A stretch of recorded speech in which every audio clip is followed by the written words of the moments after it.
This is Theocracy Watch. If a worship song doubles as a TikTok trend and a Trump rally soundtrack, is it ministry or just merch? Good day, fellow heathens, and welcome back to Theocracy Watch, where we track Christian nationalist influence wherever it turns up. And this week, it's climbing the pop charts. Mainstream music is not just having a come to Jesus moment, but a full-blown revival, but not by divine intervention.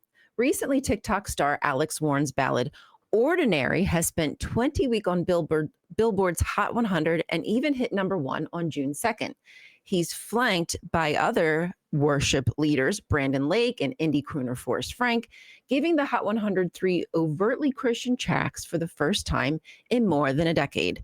Major labels, Atlantic, Capitol, CMG, Sony's Provident, have rerouted summer ad budgets into quick Spotify takeovers and hashtag trad pop summer pushes on TikTok.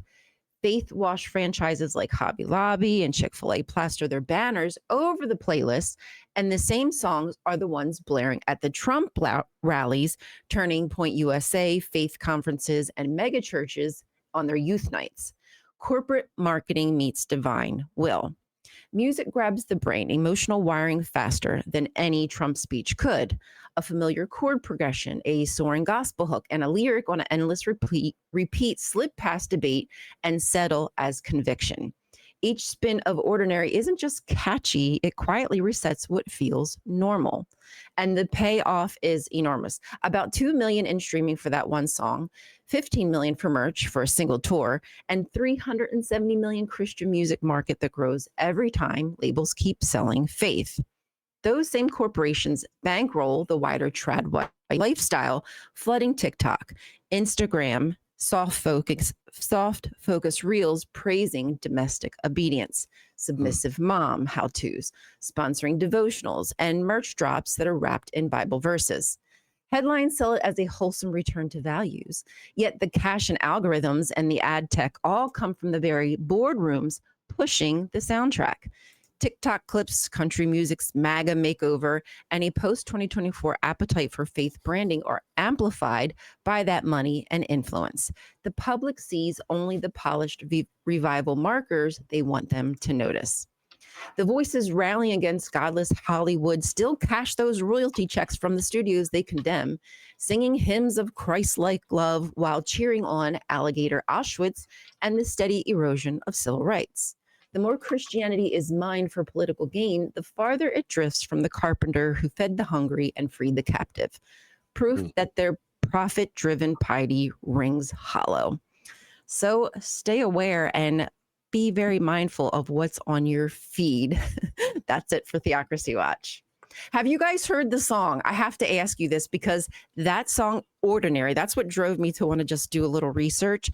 That song, Ordinary, was stuck in my head for weeks. Really? Please, somebody in the comment section tell me. And that might be part of me just being online too much, quite frankly. But I also have this thing where I spin songs. I don't know if you do that with your ADHD, but I spin songs like on repeat. And for whatever reason, that was the song I clung to, and it was just in my head. Yeah, I do that. Yeah. What was this song called? It's called Ordinary. And I thought the song was just about a love story. And of course, there's a lot of songs that have religious imagery in it, angels and things of that nature. So like, I'm used to hearing that didn't really sound out of the ordinary, if you will. But then I realized after doing the research that this is like a Christian bop type song, and it is intermixing that marriage of faith and relationships, but also like your relationship with God. And the lyrics are just, I actually just thinking about the lyrics, my hairs on my arms went up a little bit because it's a really catchy tune. Right, I hadn't heard of it at all, but I do the same thing. I get them stuck in my head and I listen to them over and over and over again. Wow, yeah, but you're right.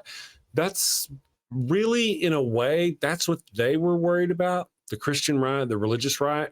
Back in the 70s and 80s, they're warning against devil music because these good songs, people love the music, and it would draw them away from the religion. I wonder just how many Jehovah's Witnesses were lost just to rock and roll. Can you imagine?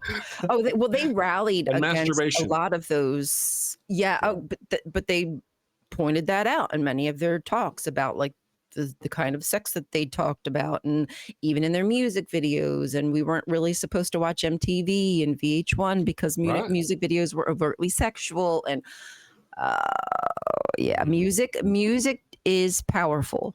I'm not saying that it's gonna like make you go rob a store, but if you are in a mood, right? Like if I'm in a crying mood, I'm probably gonna go listen to Tori Amos. I'm just saying, like if I need to cry, I'm probably gonna silent all these years. Yeah, I'm just gonna like, but if I want to like bebop around, I'm gonna put something more happy and poppy on probably.